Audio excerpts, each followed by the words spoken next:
Hello. Well, hello. Hello. By all indications, we are live. My name is Stacy Nell. Welcome. We are having our second lunch and learn here on May 2nd. And I'm just checking with my intern. All right, I got the thumbs up. We're good. Hi, my name is Stacy Nell, Executive Director of Kansas African American Affairs Commission. And today we're having our second lunch and learn. Again, we're trying to have these every Mondays at noon. Just a half an hour out of your day, out of your schedule. Maybe you're having a little lunch. I actually already ate my lunch so that my stomach would not be growling through this entire process.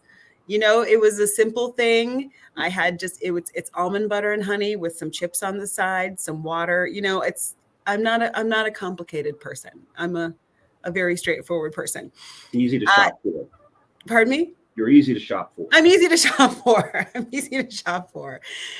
Today, with me is joining us the newly elected chair of the Kansas African American Affairs Commission, Mark McCormick. Mark, hello.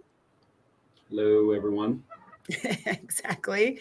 Mark, if you, for those of you who are listening online, if you were to Google Mr. McCormick, it would be an incredible read. I spent some time this weekend Googling Mr. McCormick. I know him, but I thought, what does the internet say about him? He's written books. He's won awards. He's been a professor here and a professor there. He was also recently an executive director of the Kansas African American Museum in Wichita, which is near and dear to my heart. And he currently is working for the ACLU as their Director of Strategic Communications. Welcome to the show, Chairman Mark McCormick. Oh, well, thank you. Pleasure to be here. Fantastic. So briefly, I didn't want to steal all your thunder. So tell us a little bit about you. Despite the fact that I haven't been a working journalist, daily journalist, since 2009, I remain a journalist at heart. I say playfully that I'm a recovering journalist, which simply means that, you never get it out of your system. It's like one day at a time, but that's fundamentally, who I am. And I came by it honest. I have a sister who's about 15 years older than me. And in the early 70s, she was the high school journalist of the year. Right. And got a scholarship to the William Allen White School of Journalism at KU. That was my first inkling of journalism and the first inkling of KU. And she used to write us letters. And I would sit on the floor, my mother would sit on the bed, and she would read me my sister's letters. Oh. And I remember thinking, wow, I would love to be able to write like that someday. And so I understood pretty early that I wanted to be a journalist.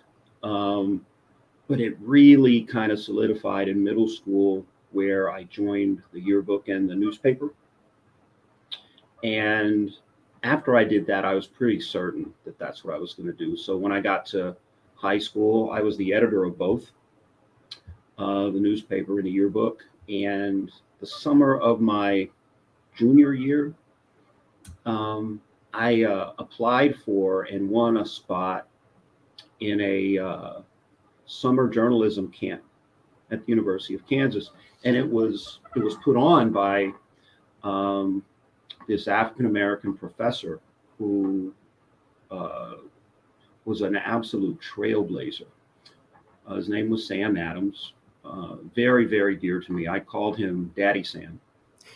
But Daddy Sam was the first African-American journalist to teach journalism at a PWI, a predominantly white institution. Wow. And if you read the congressional record, he was credited with starting the war on hunger. He went undercover as a migrant farm worker. And he'd work all day, and then he would slip away at night, find a payphone, and phone his story into the St. Petersburg Times. Wow. And it was really dangerous because they were really concerned at that camp about being infiltrated that way. and it was his job to pick a certain color of tomatoes. And it was problematic because Daddy Sam was red-green colorblind. So he could have made a mistake at any point. And people were starving to death in this camp, and those were the stories that he was sending back. And once the story was revealed, the name of this camp, by the way, was Camp Happy. Yeah. All this violence loomed and all this hunger existed. And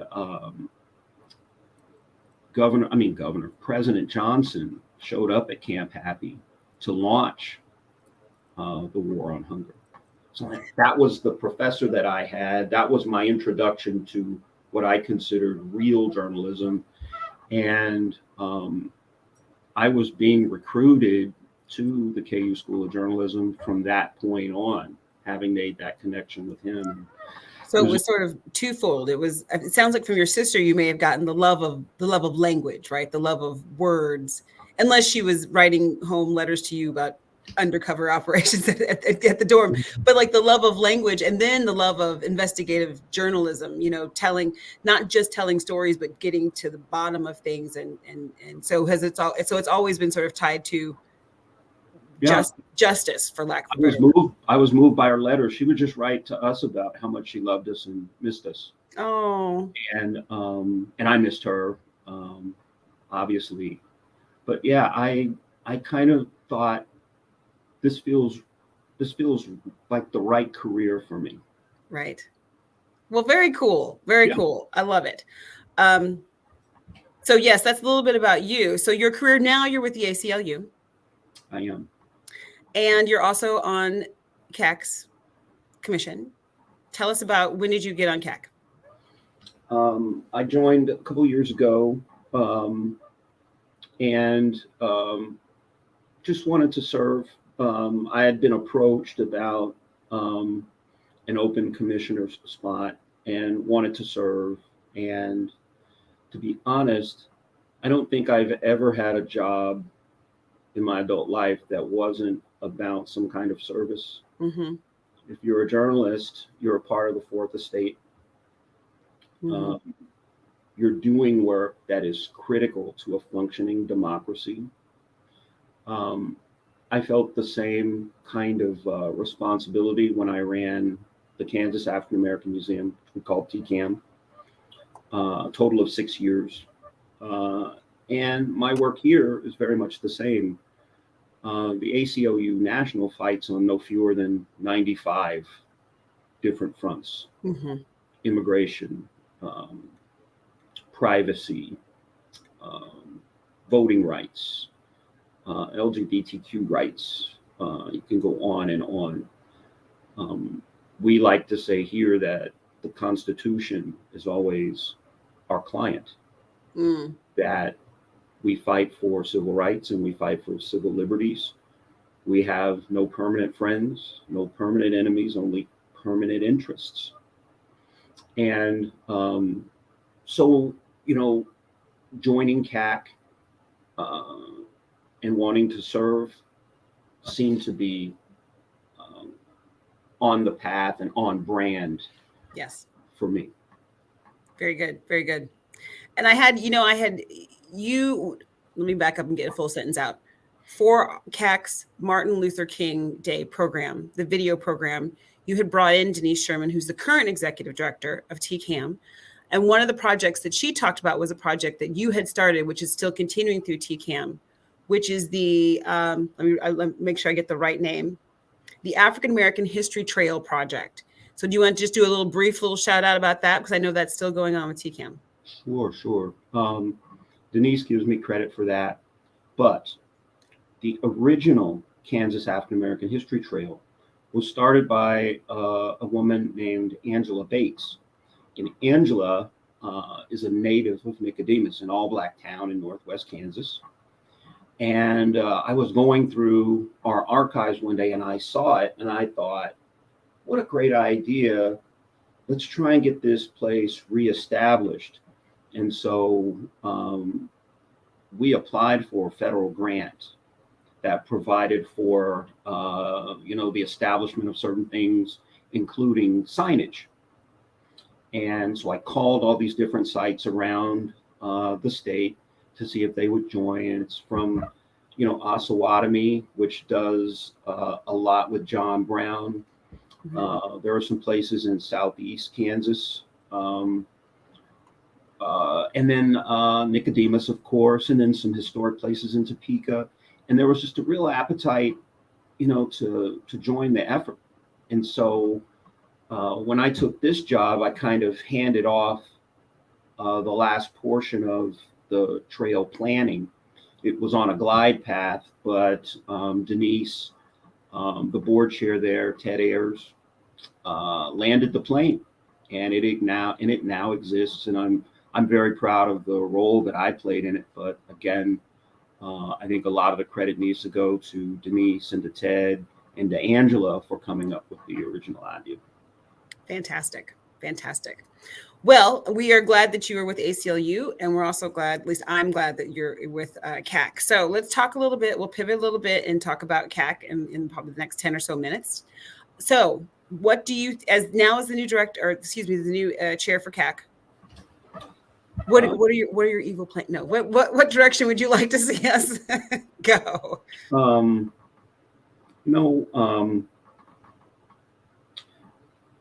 Our country seems to be very focused, and I'm not just talking about now, but I'm talking about always. Seems to be focused on business and property rights. And where you see power in our country, you also see a great deal of wealth. And the degree to which African Americans are not a part of that conversation equates to our lack of power and our lack of ability to do certain things. Our commission has the ability to be a convener on these kinds of topics. We can convene people, we can bring people together, and we can have discussions. And where I would like to see things go has a lot to do with the development of some sort of alliances or learning about business and how we can connect the general public with people who are doing business, and then finding ways to connect businesses together. If we're not building power in everything that we do, it's kind of pointless. And power in this country really flows along the lines of business and finance. So those are areas that I would really like to see us act as a facilitator, and hopefully even an incubator for really good ideas that help move the entire state forward. But African Americans are the people for whom we advocate, and I think anything that we can do in that respect could be really powerful. That's really where I see us moving as a commission, talking about these ideas, facilitating conversations with the idea that at the end of those conversations, we will have produced something, some sort of entity, some sort of idea that we can all act on. Right. Faith without works is dead, right? Yeah. So I like that, the idea of helping in the African American community to start to facilitate conversations in terms of building power within our own base. Now, I don't know if you is there on your screen, can you click and see comments under comments? We just got one comment. Do you see up there, a little upper left? Yeah. To view comments. I know when I'm in StreamYard, sometimes I can't see comments unless I actually go to look at the comments. So Someone has just dropped a comment. And if there's anything on the Facebook page, then look and let me know. How important is building ownership before pursuing power? And do corporate partners help or hurt the cause? It's a great question. I'm not sure ownership is for everyone, but it's certainly a part of the discussion. I think we need to be thinking about those kinds of things. With regard to corporate partnerships, that's a tougher question because there are organizations that have been accused of being compromised by their attachments to corporations, that it was really the corporation dictating to them what they could and could not do. You'd never want to find yourself in that position. You want to find a corporation, and again, this wouldn't apply to us necessarily, but maybe to an organization like TCAM. But you would want corporate partnerships whose mission, corporate partners whose mission was in line with yours, and not where you're not subject to being asked to not do something that you really feel like you should do, or being asked to do something that you really don't think that you should do. That's a really good question. Yeah. And I think this commission, we are a part of the governor's office, so we're not like an independent entity. So it is a little different than how TCAM is structured. So, but yes, thank you. Yeah, if anyone has any questions, go ahead and drop them in. Always make sure to like, share, and comment, and all that good stuff, right? Now suddenly I'm something more an influencer. Go ahead. I'm sorry. Yeah, could I add something more to that first question? Because it really is a good question. So one of my heroes is a lady named Jo Brown. Jo was the first Black woman to run the school board in Wichita. And when I was writing for the paper in Wichita, I would quote her from time to time. And every time I spoke to her, she would talk about how the fact that her husband was a doctor and that he essentially had his own business, she could be courageous in the way that she was. She was probably one of the most courageous people I'd met, and remains very dear to me because she was all about being truthful and speaking truth to whomever, whether it was the powerful or the powerless or whomever. She was always going to be truthful, but the fact that she had this measure of independence was really powerful. And the degree to which our communities could develop that kind of power and independence, that's really where we begin, I feel like, we could begin, in, I should say, building power, because, again, the country operates that way. Right. And whatever power that you see, wherever, even in government, there are powerful forces. There was a Supreme Court decision not too long ago called Citizens United that granted corporations almost personhood. Personhood, yeah. And that means an unlimited flow of money into campaigns. And if you're not at that table, as the cliche goes, you're on the menu. Yeah. Yes. And I think, so the whole economic conversation is one that we will continue to have. And I think KAAAC could be involved in helping to facilitate conversations or symposiums or workshops or something along those lines. I think that's something we can definitely work into moving forward. We're at about 20 minutes now, coming up on 19. Something I always want to make sure that we spend time talking about on this little live, Facebook Live, is the importance of people getting out to vote. That's another way that we can, even without having ownership or without, it doesn't take money to go vote. So we're going to drop into the chat a link to the Secretary of State site, the Kansas Secretary of State, so you can check your registration. Make sure that you're registered at your correct address. If you've moved or if you're in an apartment or if anything has happened and recently, go ahead and check your registration. Make sure you're at the correct address.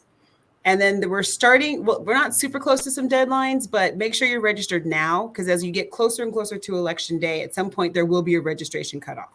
So if you're not registered to vote, you will not be able to just show up at the polls on election day and say, oh, I'd like to register to vote. So I want to start just slowly talking about, make sure you're registered to vote now here in May, so that by the time the registration deadline happens in July, because that's ahead of the primary election. So don't think that you can wait until, November.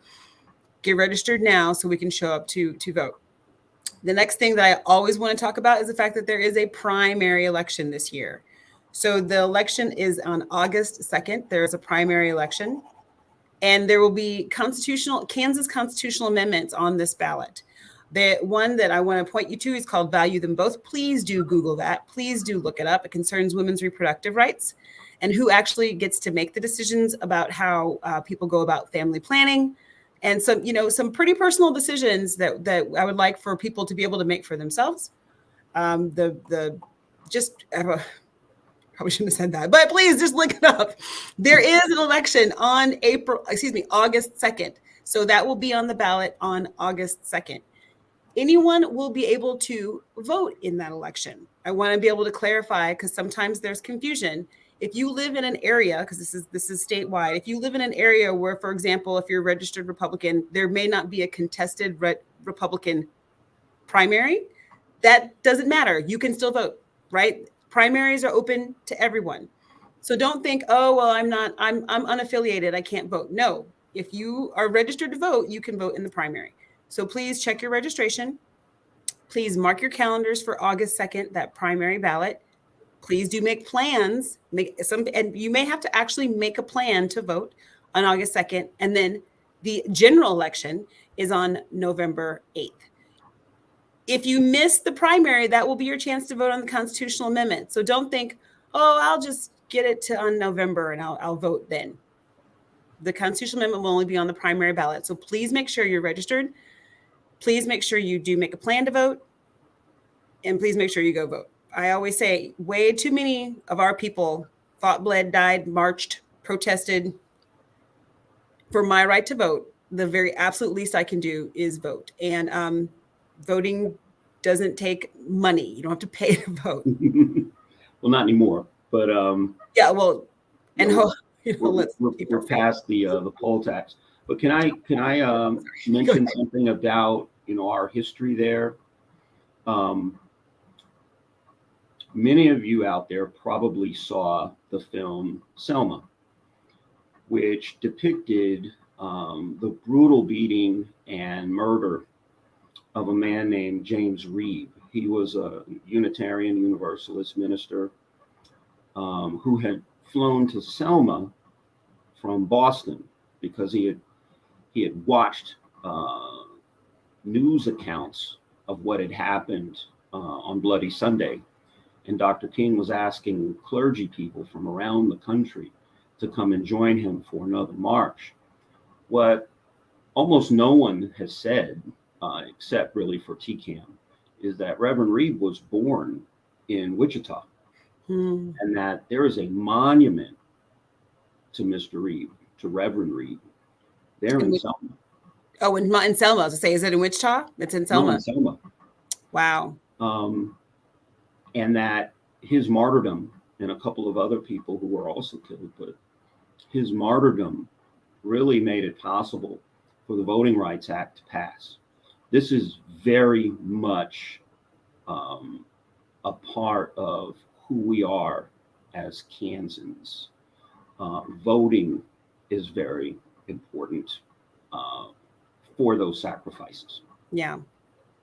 Yes. So definitely. I mean, that's the whole message, is that no matter what your affiliation is, please make sure that you're registered to vote. I'm glad I see someone also dropped ksvotes.org. We had dropped that in last week. There are a lot of different ways, or in your individual county election offices. I happen to live in Johnson County. I know the Johnson County election office has been extremely helpful. You can look up, not right now, but 20 days ahead of the election. You can even look up what your ballot is going to look like, because obviously different counties have different ballots for local elections. So you'll be able to see what's on the ballot. That way you'll have a chance to read it through and get have a couple days to a couple weeks actually to get up to speed. Because a lot of times people also say, well, maybe I don't want to vote because I don't know what's on the ballot. I know at least Johnson County, and I have to imagine that a lot of counties will have it. You can see what's on the ballot well in advance of when you can have to turn out to vote. So please make sure to check your registration to make sure it's up to date, right address. Please make sure to make a plan for how you're going to get out to vote.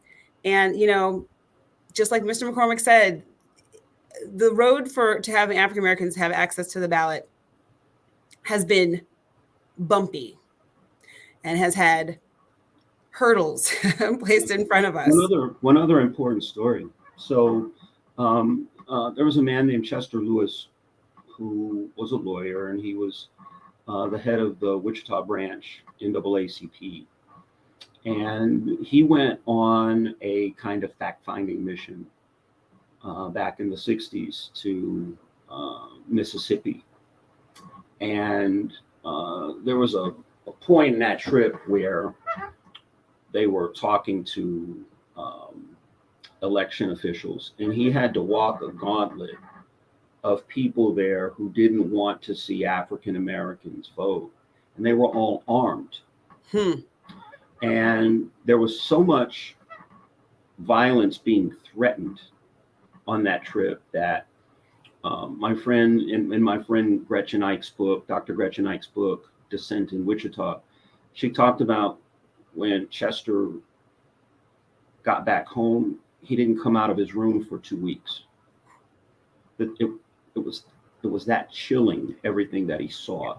Yeah. And I do think about people like him, about Reverend Reeb, about Viola Luozo, who was killed driving people to and from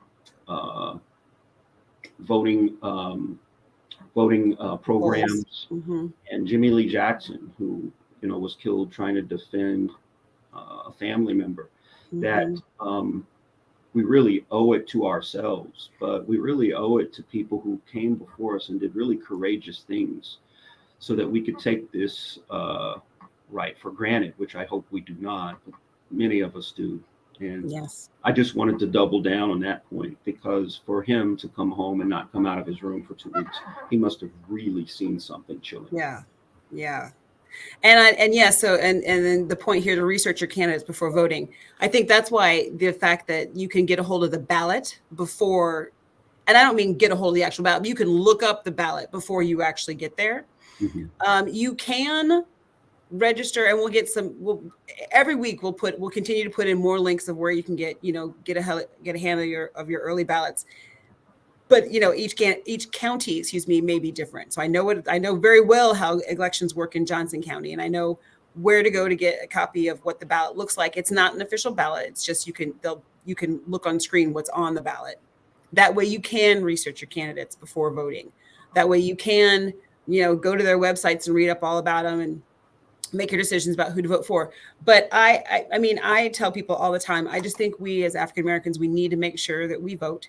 There are a lot of times, and I also want to say always that it's a conversation, because during election years, politicians are very good about showing up and asking us to vote for them, and then saying, this is why you should vote for us, or this is why you should not vote for that person, and this is why you should vote for this, not vote for that. So they're very good every election year showing up into our communities and making the case for why we should support them. But remember that it's a two-way conversation. And not just in election years, but we too also have a voice. We too have the power to be able to write letters, email them, call them. Mr. McCormick, you are an excellent example of writing op-eds and letters to the editors, and using your skills to bring attention to topics and issues that impact our communities. So writing letters to the editors. You say that to all your guests. You're my first guest, so yes. But you're making a good point that a participatory democracy really demands participation. It does. And it's hard to participate if you don't really know the issues. And that's why I always thought that journalism was so important, because it really makes your democracy work. Yes. Can't work without that information. So when you have good journalism, then we can have an educated populace of what's going on, sort of in the hallways of the various chambers where people are making decisions. So yes, it's a two-way street. It's a two-way street. They come and make the pitch to us in our communities once every couple of years, but it's on us to also pay attention to what they're doing and hold them accountable, right? You hold them accountable, or we have the ability to vote for other people that we feel better represent our needs. So I will always, at the end of this, no matter who's on, always make the pitch for voting. Awesome. Okay, we are at a half an hour. Thank you so much, Chairperson McCormick, for coming on today. I do appreciate it. Thanks everyone for watching. I think we had as many as 13 people. we're just racking it up. So share this across any platforms, and I will look forward to seeing everyone next Monday. Great. Thank you.